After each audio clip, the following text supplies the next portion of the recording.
100,000 miles. I'm feeling very still, and I think my spaceship knows which way to go. Tell my wife I'm a good. She knows. Ground control to Major Tom, your son is dead. There's something wrong. Can you hear me, Major Tom? Can you hear me, Major Tom?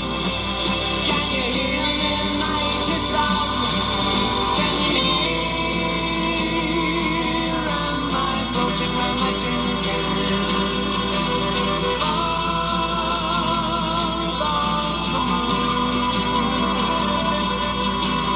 Planet Earth is blue, and there's nothing I can do. It's already good. So I'm recording you going in there.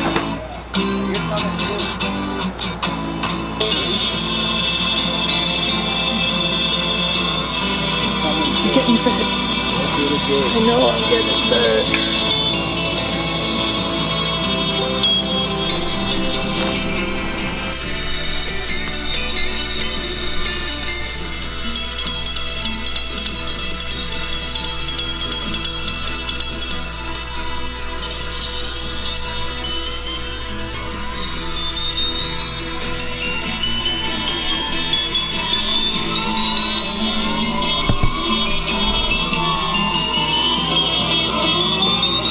Ladies and gentlemen of the YouTube universe, what is going on with you on this Wednesday afternoon? It is Wednesday, June 12th, 2024, roughly 3:34 p.m. New York time. I am, of course, your always gracious host, Fallon from GoNootropics.com.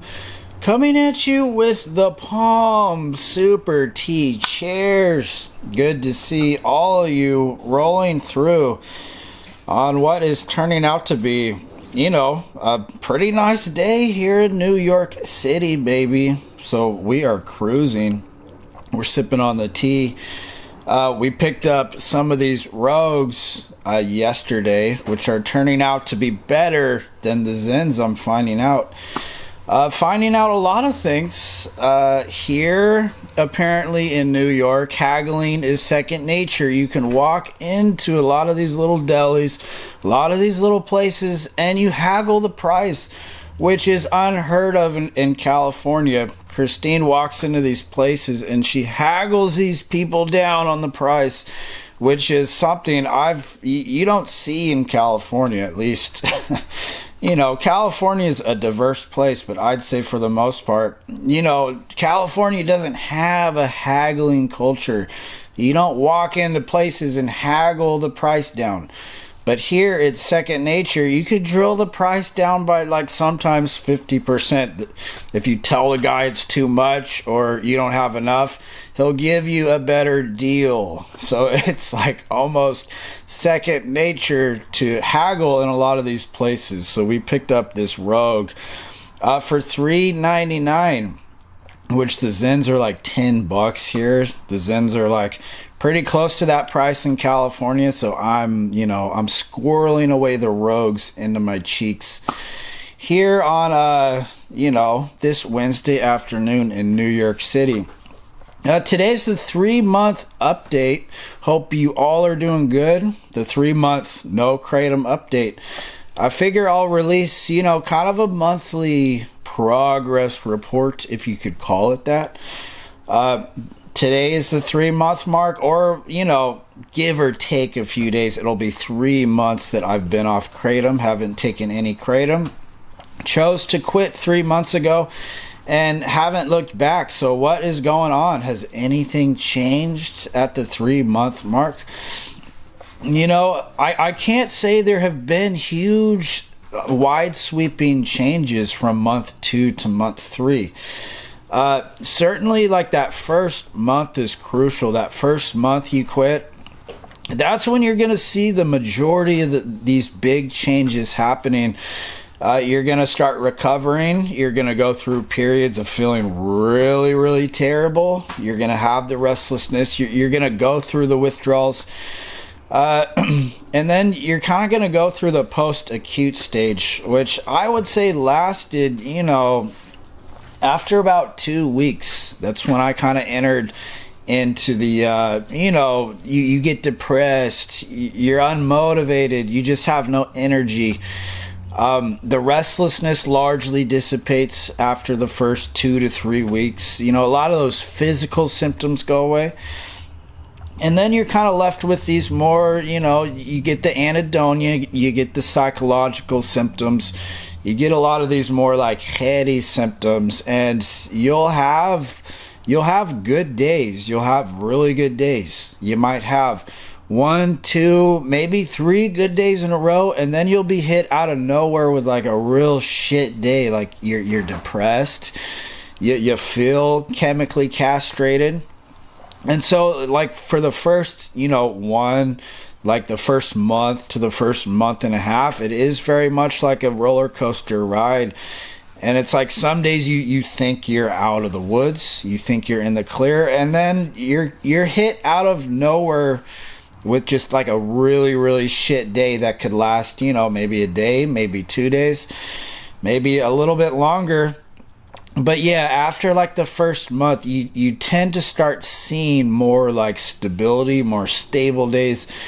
And certainly by month 2, you're pretty dang stable after the first 2 months. You're gonna get through 90% of it in the first 30 days. And then after that, it's just kind of chipping away at that final 10%. So not a whole lot of changes between like month 2 and month 3. It's just coming to terms with, that you're quitting this for good. And I think, month 2 and month 3, these are kind of dangerous moments because you do tend to forget. Like when you quit the thing, when you quit the drug, you come off booze or you come off Kratom or one of these things, you tend to forget what the thing did to you. And you kind of do start to think about going back to it. You tell yourself, it wasn't that bad. You tell yourself the withdrawals really weren't that bad. If you had to do it, you could do it over again. But this is the power of making videos. And if you're quitting or quitting anything, make videos so you can remind yourself, so you can quite literally roll back the tapes and see just how bad it was, and how terrible your life was on the thing, how terrible it made you feel. I felt like total shit on Kratom. And it's just so funny how the thing gets into your mind and like convinces you that it really wasn't that bad. Kratom, just the more I think about it, the more I make these videos, the more I roll back the tapes, the more I realize that Kratom really is an end-of-the-road substance. It's not my drug of choice by any means. If I could have my drug of choice, I would just drink. Kratom was just, once again, like I've stated in the other videos, the last cookie in the jar. It's what's left after you realize you can't do any of the other things. You can't touch the hard stuff.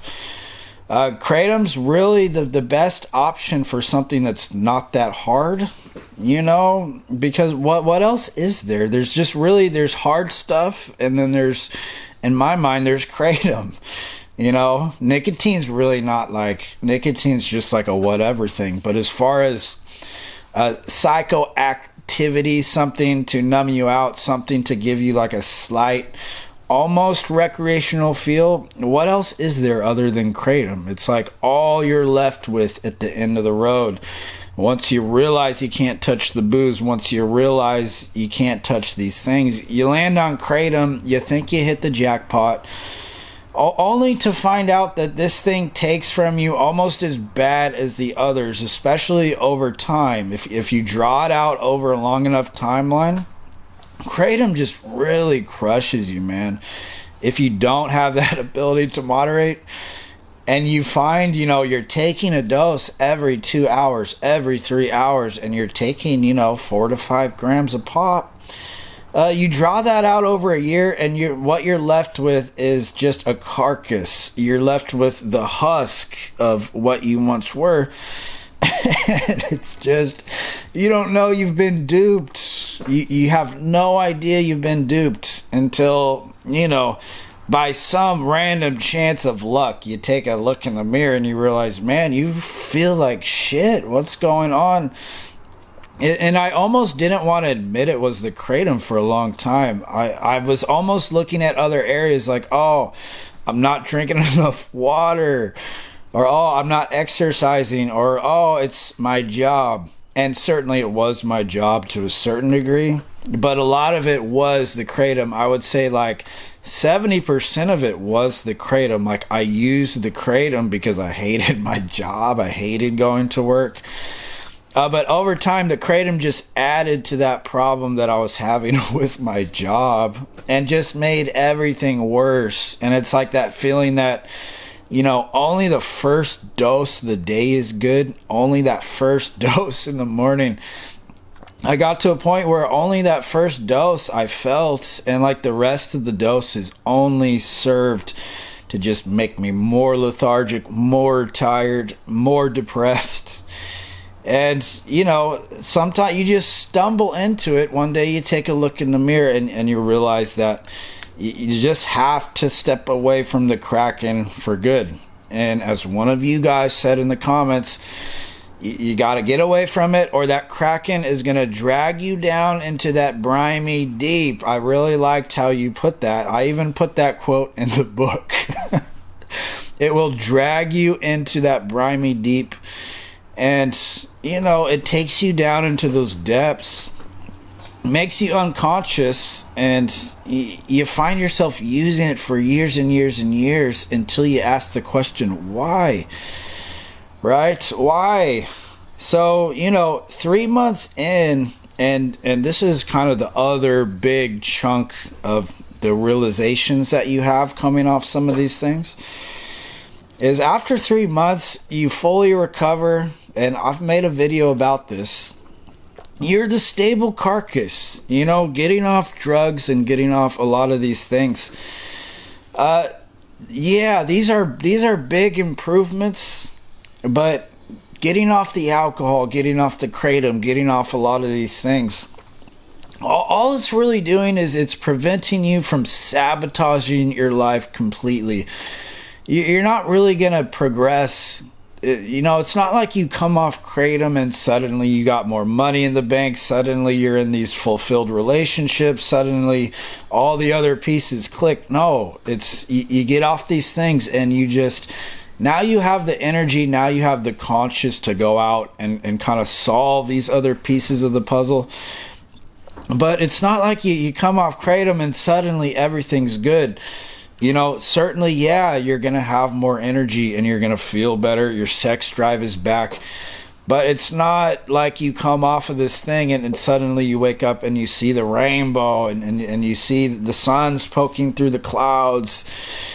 And, it's not like your life suddenly fixes every single thing. It's you come off the thing and now you're off. Now you get a little bit of energy back. You're thinking more clearly.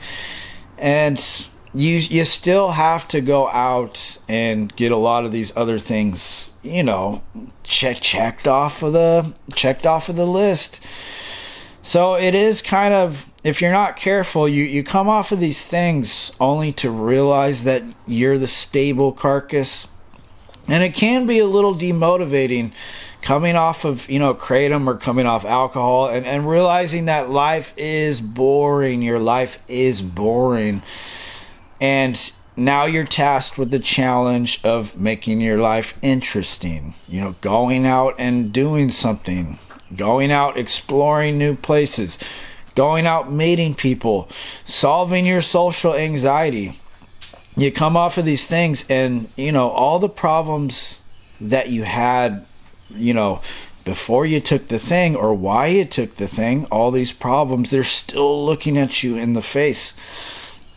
So yeah, that's kind of the realization you have after like 2 or 3 months is, you know, you're thinking, wow, I thought my life would somehow fundamentally change coming off of the drug. But in many ways, it doesn't. And getting off the Kratom or getting off your drug or your drug of choice or whatever it is, it's just like the first step. And it's a big step, but I think people make the mistake of thinking somehow their life will fundamentally become better getting off the drug. And in some ways it does, but in many ways it doesn't. And in many ways the work is just beginning. So that is the video of the day. Ladies and gentlemen, Fallon, GoNootropics.com. As always, thank you for watching. Thank you for subscribing. And I will see you very soon. Peace.